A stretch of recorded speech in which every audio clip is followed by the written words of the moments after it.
The Castrol Edge Endurance Countdown continues today on Speed Cafe, and we're looking at car 22, the Toll Holden Racing Team Commodore of Will Davison.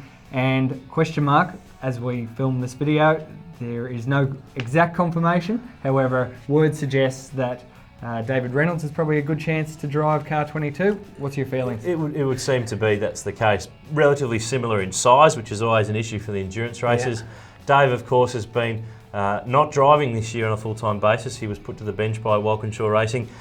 Obviously, the question is what's happened with Will Davison this year. And have you got a take on that? That's a big question because Will was a standout last year. He did a fantastic job, and it's just hard to see what's happened this year for us spectators. He just hasn't been as competitive as anywhere near as he would have liked. Now, he may know why, and his team may know why, but we don't know why.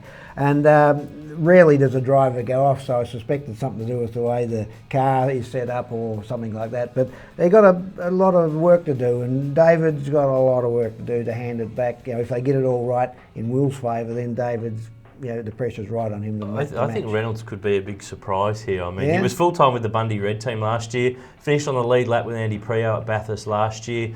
Hasn't done massive amounts of V8 racing, but last year he was just getting the hang of it. We saw good results at Barbagallo and Sydney.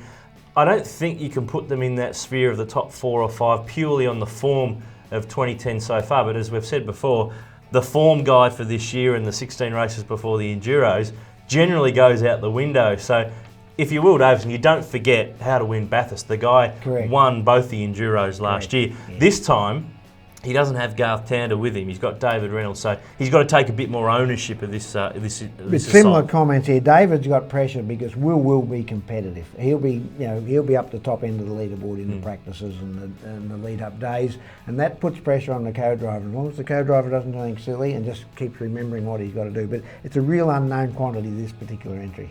Walkinshaws haven't been able to put multiple competitive cars on the track this year. No, they've really struggled. It's either been Tander who's been on form, and when he hasn't quite been on the form that we know he's capable of, the rest of them have really struggled. So it's a tough one, isn't it? I mean, it has been a bad year for the team, but it's been a really bad year for Will. But this is a chance to turn it around because it's almost like a new season again. These races take a different flow and a different rhythm as well.